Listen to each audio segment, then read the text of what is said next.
ನನ್ನ ಹುಡುಗ ಗುಂಡು ತಗುಲಿ ಮೃತಪಟ್ಟಿದ್ದಾನೆ. ನಾನ್ ಸುಮ್ಮನಿದ್ದೀನಿ, ಇಲ್ಲದಿದ್ರೆ ಮನೆ ಸುಡ್ತಾ ಇದ್ದೆ. ಕಾಂಗ್ರೆಸ್ ಶಾಸಕ ನಾರಾ ಭರತ್ ರೆಡ್ಡಿ ಹೇಳಿಕೆಯನ್ನು ಕೊಟ್ಟಿದ್ದಾರೆ. ಸಾಮಾನ್ಯ ಹುಡುಗನನ್ನ ಬಲಿ ಪಡೆದುಕೊಂಡಿದ್ದಾರೆ, ಅದಕ್ಕೆ 100ರಷ್ಟು ಅನುಭವಿಸೋ ಹಾಗೆ ನಾನು ಮಾಡ್ತೀನಿ ಹೀಗಂತ ಕಾಂಗ್ರೆಸ್ನ ಶಾಸಕ ನಾರಾ ಭರತ್ ರೆಡ್ಡಿ ಆಕ್ರೋಶವಾಗಿರತಕ್ಕಂತಹ ಮಾತುಗಳನ್ನಾಡಿದ್ದಾರೆ. ಯಾರೊಬ್ರು ಗುಂಡು ಹಾರಿಸಿದರೆ ಮರ್ಡರ್ ಮಾಡಕ್ ಬಂದಿದ್ದಾರೆ ಅಂತೇಳಿ ಅಂತ ಕಾರ್ಯ ಮಾಡ್ಬೇಕಂತಿದ್ರೆ ಆ ಕೆಲಸನೇ ಬೇರೆ ರೀತಿಯಲ್ಲಿ ಕಂಪ್ಲೇಂಟ್ ಕೊಡ್ತೀರಾ ಸರ್? ಮತ್ತೆ ಖಂಡಿತವಾಗಿ ಕೊಡ್ತೀವಿ. ಅವ್ನು ಜೈಲ್ಗೆ ಹೋಗ್ಲೇಬೇಕಂತ ಹೇಳ್ತಿದ್ದೀವಿ, ಅರೆಸ್ಟ್ ಆಗ್ಲೇಬೇಕು. ಇದಿಷ್ಟು ಶಾಸಕ ನಾರಾ ಭರತ್ ರೆಡ್ಡಿ ಅವರ ಮಾತು. ಅಂದ್ರೆ ವಾಲ್ಮೀಕಿ ಸ್ಟ್ಯಾಚ್ಯೂವನ್ನ ಏನು ನಾವು ಅನಾವರಣ ಮಾಡೋದಕ್ಕೆ ಹೊರಟಿದ್ದೀವಿ, ಅದನ್ನ ಸಹಿಸಿಕೊಳ್ಳದೆ ಈ ರೀತಿಯಾಗಿ ಷಡ್ಯಂತ್ರವನ್ನ ಮಾಡಿ ಗಲಾಟೆಯನ್ನ ಮಾಡಿಸಲಾಗ್ತಾ ಇದೆ ಅಂತ ನೇರವಾಗಿ ಶಾಸಕರಾಗಿರ್ತಕ್ಕಂಥ ನಾರಾ ಭರತ್ ರೆಡ್ಡಿ ಅವರು ಆರೋಪವನ್ನ ಮಾಡ್ತಾ ಇರ್ತಕ್ಕಂಥದ್ದು. ಕ್ಯಾಮರಾ ಪರ್ಸನ್ ಸಿದ್ದು ಜೊತೆ ರೇಣುಕಾ ರಾಧ್ಯ, ರಿಪಬ್ಲಿಕ್ ಕನ್ನಡ, ಬಳ್ಳಾರಿ. ಈ ಬಳ್ಳಾರಿ ಜಿಲ್ಲೆಯಲ್ಲಿ ವಾಲ್ಮೀಕಿ ತಾತಂದ ಕಾರ್ಯಕ್ರಮ ಇಷ್ಟು ಅದ್ದೂರಿಯಾಗಿ ನಡೆದ್ರೆ ನಾವು ಇಷ್ಟು ವರ್ಷಗಳಿಂದ ವಾಲ್ಮೀಕಿ ಅಜ್ಜನಿಗೆ ನಾವೇನು ಮಾಡಕ್ಕಾಗಿಲ್ಲ. ಇವತ್ತು ಕಾಂಗ್ರೆಸ್ ಪಕ್ಷದವರು ಬಂದು ಮಾಡಿದಾರೆ ಅಂತೇಳಿ ಅವ್ರಿಗೆ ಎಲ್ಲಿ ಅವಮಾನ ಆಗುತ್ತಂತೇಳಿ ಆ ಅಜ್ಜನ ಮೇಲೆ ಸಿಟ್ಟಿಂದ, ನನ್ನ ಮೇಲೆ ಸಿಟ್ಟಿಂದ ಒಂದು ಸಾಮಾನ್ಯ ಹುಡುಗನ್ನ ಇವತ್ತೇನು ಬಲಿಯನ್ನು ತಗೊಂಡಿದ್ದಾರೆ, ಅದಕ್ಕೆ 100ರಷ್ಟು ಅನುಭವಿಸಷ್ಟು ನಾನು ಮಾಡೇ ಮಾಡ್ತೀನಿ ಅಂತ ಹೇಳಕ್ ಇಚ್ಛೆ ಪಡ್ತೀನಿ. ಈ ಬಳ್ಳಾರಿ ಅವನ ಜೀವನ, ಅವನ ಬದುಕೇ ಅಷ್ಟು. ಅವನು ಬಳ್ಳಾರಿ ಉದ್ಧಾರ ಆಗ್ಬೇಕು, ಕರ್ನಾಟಕ ಉದ್ಧಾರ ಆಗ್ಬೇಕಂತಿಲ್ಲ. ಅವನು ಯಾವತ್ತು ಸ್ವಂತಕ್ಕೆ ಬೆಳಿಬೇಕು, ಜನ ಹಾಳಾಗಿ ಹೋಗಬೇಕು, ನಾನು ಸುಖವಾಗಿರ್ಬೇಕು, ಇಲ್ಲಿ ಯಾರ ಹೆಸರು ಬರಬಾರ್ದು, ನನ್ನ ಹೆಸರು ಬಿಟ್ಟು ಯಾರ್ದು ಅಂತೇಳಿ ಅವಂದು. ಆದ್ರೆ ಇಷ್ಟು ವರ್ಷ ನಡೀತಿತ್ತು. ಆದ್ರೆ ನಾವು ಬಂದಂತ ಸಂದರ್ಭದಲ್ಲಿ ಇವ್ರದ್ದೇನು ನಡೆಯಕ್ ಆಗ್ತಿರ್ಲಿಲ್ಲ. ಇವತ್ತೇನು ವಾಲ್ಮೀಕಿ ಕಾರ್ಯಕ್ರಮ ಎಷ್ಟು ಅದ್ದೂರಿಯಲ್ಲಿ ಎಷ್ಟು ಸಾವಿರಾರು ಜನ ಸೇರಿಸ್ಕೊಂಡು ಇವತ್ತು ಮಾಡ್ತಿದ್ದೀನಿ, ನೀವು ನೋಡಿದಿರಿ. ಆದ್ರೆ ಇವತ್ತು ನಮ್ಮ ಹುಡುಗರನ್ನ ಇಷ್ಟು ಮಂದಿನ ಪೊಲೀಸರು ಕೂಡ ನಮ್ಮ ಹುಡುಗರನ್ನೆಲ್ಲ ಕಳಿಸ್ಬಿಟ್ರು. ಆದ್ರೆ ನಾನು ಕೂಡ ಶಾಂತಿಯುತವಾಗಿ ಇದೀನಿ. ಯಾಕಂದ್ರೆ ಇವತ್ತು ಏನಾನ ನಾನೊಂದು ಬಾಯಿ ತಪ್ಪಿ ಒಂದು ಮಾತಂದ್ರೆ ಇಡೀ ಬಳ್ಳಾರಿನೇ ಭಸ್ಮ ಆಗುತ್ತೆ. ಇಂಥ ಕೆಲ್ಸಕ್ಕೆ ನಾವು ಕೈ ಹಾಕಬಾರ್ದು. ಒಂದು 65 ವಯಸ್ಸು ಇದ್ದವನಿಗೆ ಅಜ್ಞಾನ ಇದ್ರೆ ನಮಗೆ ಜ್ಞಾನ ಇರಬೇಕು, ಓದ್ಕೊಂಡಿದ್ದವ್ರ ತರ ನಾವು ಬಿಹೇವ್ ಮಾಡ್ಬೇಕಂತೇಳಿ ಇವತ್ತು ಶಾಂತಿಯುತವಾಗಿ ನಿಂತಿದೀವಿ. ನ್ಯಾಯಕ್ಕೋಸ್ಕರ ನಿಂತಿದ್ದು ಹೊರತು ನಾನು ಏನೇನು ಮಾಡ್ಬೇಕನ್ಕಂತಿದ್ದೆ ಬಂದಂತ 5 ನಿಮಿಷದಲ್ಲಿ ಮಾಡಿ ಮುಗಿಸಿ ಹೋಗ್ತಿದ್ದೆ. ತಾವು ನೋಡ್ತಾ ಇದ್ರೆ ದೃಶ್ಯಾವಳಿಗಳಲ್ಲಿ ಬಳ್ಳಾರಿ ರೆಡ್ಡಿ ನಿವಾಸದ ದೃಶ್ಯಾವಳಿಗಳನ್ನ ತಾವು ನೋಡ್ತಾ ಇದ್ರಿ. ಈಗಾಗಲೇ ಪೊಲೀಸ್ ಸಿಬ್ಬಂದಿ ಕೂಡ ಅಲ್ಲಿ ಸ್ಥಳದಲ್ಲಿ ವೇಟ್ ಮಾಡ್ತಾ ಇದ್ದಾರೆ. ಯಾವುದೇ ರೀತಿಯಾದಂತಹ ಮತ್ತೆ ಅಹಿತಕರ ಘಟನೆಗಳು ನಡೆದಂತೆ ಈಗಾಗಲೇ ಘಟನೆಗೆ ಸಂಬಂಧಪಟ್ಟಂತೆ ಪೊಲೀಸರು ದೌಡಾಯಿಸಿ ಅಲ್ಲಿರತಕ್ಕಂತಹ 2 ಗುಂಪುಗಳನ್ನ ಚದುರಿಸಿ ಶಾಂತ ರೀತಿಯಲ್ಲಿ ವರ್ಧಿಸಿ ಅವರನ್ನ 2 ಗುಂಪುಗಳನ್ನ ಇದೀಗ ಕಳಿಸುವಂತಹ ಪ್ರಯತ್ನವನ್ನು ಮಾಡಿದ್ದಾರೆ. ಇನ್ನು ಮುಂದೆ ಈ ಒಂದು ಘಟನೆ ಅನಾಹುತಕ್ಕೆ ಎಡೆಮಾಡಿ ಕೊಡಬಾರದಂತ ನಿಟ್ಟಿನಲ್ಲಿ ಮುಂಜಾಗ್ರತಾ ಕ್ರಮವಾಗಿ ಪೊಲೀಸ್ ಸಿಬ್ಬಂದಿ ಸ್ಥಳದಲ್ಲಿ ಬೀಡನ್ನ ಬಿಟ್ಟಿದ್ದಾರೆ. ಏನು ಬಳ್ಳಾರಿಯಲ್ಲಿ ಬ್ಯಾನರ್ ಒಂದು ಗಲಾಟೆ ವಿಷಯಕ್ಕೆ ಸಂಬಂಧಪಟ್ಟಂತೆ ಈಗಾಗಲೇ ಶಾಸಕ ನಾರಾ ಭರತ್ ರೆಡ್ಡಿ ಅವರು ಕಿಡಿಕಾರ್ತಾ ಇದ್ದಾರೆ. ಅವರವರ ಒಂದು ಸ್ವಾರ್ಥದ ಹಿತದೃಷ್ಟಿಯಿಂದ ಒಬ್ಬ ಅಮಾಯಕನನ್ನ ಬಲಿ ಪಡೆದುಕೊಂಡಿದ್ದಾರೆ, ನಾನು ಇಷ್ಟಕ್ಕೆ ನಾನು ಬಿಡಲ್ಲ ಅಂತಕ್ಕಂತಹ ಆಕ್ರೋಶದ ನುಡಿಗಳನ್ನ ಜನಾರ್ದನ್ ರೆಡ್ಡಿ ಹಾಗೂ ರಾಮುಲು ಅವರ ವಿರುದ್ಧವಾಗಿ ಮಾತನಾಡ್ತಾ ಇದ್ದಾರೆ. ತಾವು ನೋಡ್ತಾ ಇದ್ದಾರೆ ದೃಶ್ಯಾವಳಿಗಳಲ್ಲಿ ಒಂದ್ ಕಡೆಗೆ ದೃಶ್ಯವೊಂದರಲ್ಲಿ ಗಲಾಟೆ ಆಗ್ತಕ್ಕಂಥ ಸಂದರ್ಭದಲ್ಲಿ ಶ್ರೀರಾಮುಲು ಮಾತನಾಡ್ತಾ ಇದ್ದಾರೆ.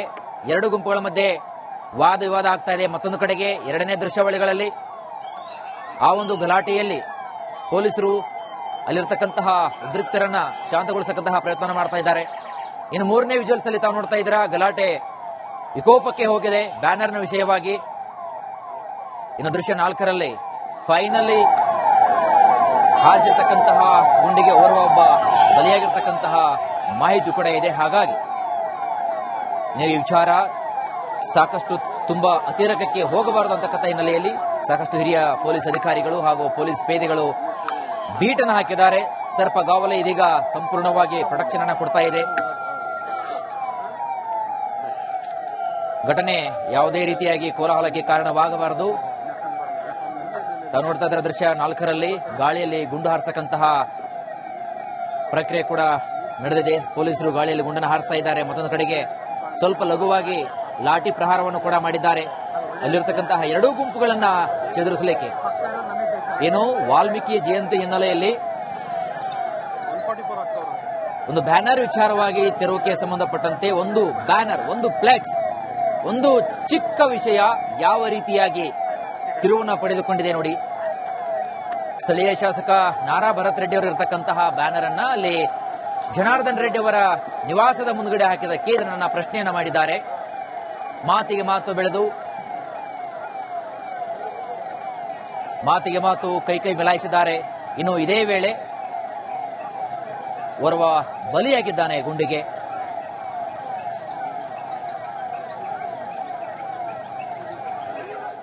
ಇಲ್ಲ, ನಾವು ಅದ್ದೂರಿಯಾಗಿ ವಾಲ್ಮೀಕಿ ಪುತ್ಥಳಿಯನ್ನು ಬಳ್ಳಾರಿಯಲ್ಲಿ ಅನಾವರಣ ಮಾಡ್ಕೋಬೇಕಂತೇಳಿ ಬಹಳ ಕಷ್ಟ ಬಿದ್ದು ಸಾವಿರಾರು ಜನ ಸೇರಿಸ್ಕೊಂಡು ನಾವು ಮಾಡ್ಬೇಕಂತೇಳಿ ತೀರ್ಮಾನವನ್ನು ಮಾಡಿದ್ದೀವಿ. ಮಾಜಿ ಸಚಿವ ಗಾಲಿ ಜನಾರ್ದನ್ ರೆಡ್ಡಿ ಅವರ ಮನೆ ಮುಂದೆ ಎರಡು ಗುಂಪುಗಳ ನಡುವೆ ನಡೆದ ಗಲಾಟೆ ಸಾಕಷ್ಟು ತಾರಕಕ್ಕೇರಿತ್ತು. ಈಗ ಬಿಗುವಿನ ವಾತಾವರಣ ಇದೆ. ಈ ಸಂದರ್ಭದಲ್ಲಿ ನಮ್ಮ ಜೊತೆ ಮಾತನಾಡೋದಕ್ಕೆ ಸ್ವತಃ ಗಾಲಿ ಜನಾರ್ದನ್ ರೆಡ್ಡಿ ಅವರಿದ್ದಾರೆ. ಅವ್ರು ಮಾತನಾಡ್ತೀನಿ. ಸರ್, ಈ ಘಟನೆಗೆ ಸಂಬಂಧಪಟ್ಟಂಗೆ ನೀವು ಮೊದಲೇ ರಿಯಾಕ್ಷನ್ ನೋಡಿ. ಇವತ್ತು ನಾನು ಒಬ್ಬ ಗಂಗಾವತಿ ವಿಧಾನಸಭಾ ಕ್ಷೇತ್ರದ ಶಾಸಕನಾಗಿ ಸಾಕಷ್ಟಲ್ಲಿ ರೈತರ ಪರ ಅಭಿವೃದ್ಧಿ ಕೆಲಸಗಳು ಮತ್ತು ಅಲ್ಲಿ ತಾತನ ಜಾತ್ರೆ, ಚನ್ನಬಸವ ತಾತನ ಜಾತ್ರೆ ಮುಗಿಸಿಕೊಂಡು ನಾನು ಬಳ್ಳಾರಿಗೆ ಬರೋದ್ರೊಳಗಡೆನೆ ಗಂಗಾವತಿಗೆ ನನಗೆ ಫೋನ್ ಬಂತು. ಮನೆ ಮುಂದೆ ಬಂದು ನಮ್ಮ ಆಫೀಸ್ ಮುಂದೆನೆ ಒಂದು 30-40 ಮಂದಿ ರೌಡಿ ಗ್ಯಾಂಗ್ಗಳು, ಅವನು ಅಂದ್ರೆ ನಮ್ಮವರು ರಿಕಗ್ನೈಸ್ ಮಾಡ್ತಾರಲ್ಲ ರೌಡೀಸ್ನ, ಅವನು ಸತೀಶ್ ರೆಡ್ಡಿ, ಚಾನಲ್ ಶೇಖರ್ ಅಂತೇಳಿ ಈ ತರ ಎಲ್ಲ ಬಂದು ಗನ್ಮೆನ್ಗಳನ್ನ ಹಾಕೊಂಡು ಚೇರ್ಗಳು ಹಾಕೊಂಡು ರೋಡಲ್ಲೇ ಕುಂತು ಮನೆ ಮುಂದೆ ಈ ರೀತಿ ಪೋಸ್ಟರ್ಸ್, ಬ್ಯಾನರ್ಸ್ ನಮ್ಮ ಮನೆ ಮುಂದೆ ಹಾಕ್ಲಿಕ್ಕೆ ಪ್ರಯತ್ನ ಮಾಡ್ತಾ ಇದ್ದಾರೆ ಅಂತ ಹೇಳಿ ಹೇಳಿದರು. ಇಷ್ಟೊದ್ರೊಳಗಡೆ ನಾನು ಶ್ರೀರಾಮುಲು ಅವ್ರಿಗೆ ಫೋನ್ ಮಾಡಿದೆ. ಶ್ರೀರಾಮುಲು ಮನೆಯಲ್ಲೇ ಇದ್ರು. ತಕ್ಷಣ ಶ್ರೀರಾಮುಲು ಅಲ್ಲಿಗೆ ಬಂದ್ಬಿಟ್ಟು ಅಲ್ಲ, ಅವನು ಸತೀಶ್ ರೆಡ್ಡಿ ಅವನಿಗೆ ಹೇಳಿದ್ದಾರೆ, ಈ ರೀತಿ ಮನೆ ಮುಂದೆ ಬಂದು ನೀನು ಗಲಾಟೆ ಮಾಡ್ತಾ ಇರೋದು ಕರೆಕ್ಟ್ ಅಲ್ಲ, ನೀನು ಫಸ್ಟ್ ಇಲ್ಲಿಂದ ಹೋಗು ಅಂತ ಹೇಳಿ. ಅಷ್ಟೊದ್ರೊಳಗಡೆ ಪೊಲೀಸರು ಕೂಡ ಅವನು ಇಲ್ಲಿಗೆ ಬಂದು ಅರ್ಧ ಗಂಟೆ 3/4 ಗಂಟೆ ಆದ್ರೂ ಕೂಡ ಪೊಲೀಸರು ಬಂದಿಲ್ಲ. ಯಾವಾಗ ಶ್ರೀರಾಮುಲು ಅವ್ರ ಗಮನಕ್ಕೆ ಬಂತೋ ಶ್ರೀರಾಮುಲು ಪೊಲೀಸರಿಗೂ ತಿಳಿಸಿದ್ರು ಮತ್ತು ಶ್ರೀರಾಮುಲು ಕೂಡ ಸೈಟಿಗೆ ಬಂದ. ಶ್ರೀರಾಮುಲು ಇರೋ ಟೈಮ್ನಲ್ಲಿ ಪೊಲೀಸರು ಕೂಡ ಇದ್ದಾರೆ.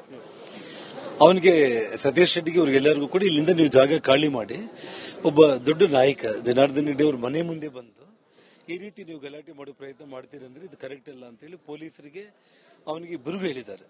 ಆದ್ರೂ ಕೂಡ ಬೇಕಂತೇಳಿ ಅವನು ರೋಡಲ್ಲಿ ನಾನು ಸ್ಟ್ರೈಕ್ಗೆ ಕೊಡ್ತೀನಿ ಅಂತೇಳಿ ಒಂದು ನೆಪದಲ್ಲಿ ಸ್ಟ್ರೈಕ್ ಅಂತೇಳಿ ಕುತ್ಕೊಂಡಿದ್ದಾನೆ ಸತೀಶ್ ರೆಡ್ಡಿ.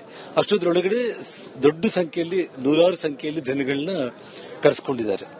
ಕರೆಕ್ಟ್ ಆಗಿ ನಾನು ಗಂಗಾವತಿಯಿಂದ ಬಂದು ಕಾರಲ್ಲಿ ನಾನು ಇಳಿತಾ ಇದ್ದೀನಿ. ನಾನು ಜನಾರ್ದನ್ ರೆಡ್ಡಿ ಅವರು ಬಂದ್ರಂತ ಕೂಗ್ತಾ ಇದ್ರೆ ನಾನೇನ್ ಅನ್ಕೊಂಡೆ, ನಮ್ಮ ಹುಡುಗರು ಜನಾರ್ದನ್ ರೆಡ್ಡಿ ಸರ್ ಬಂದ್ರು ಅಂತೇಳಿ ಕೂಗ್ತಾ ಇದ್ದಾರೆ ಅನ್ನೋ ಸಹಜವಾಗಿ ಅಂತ ನಾನು ಅನ್ಕೊಂಡೆ.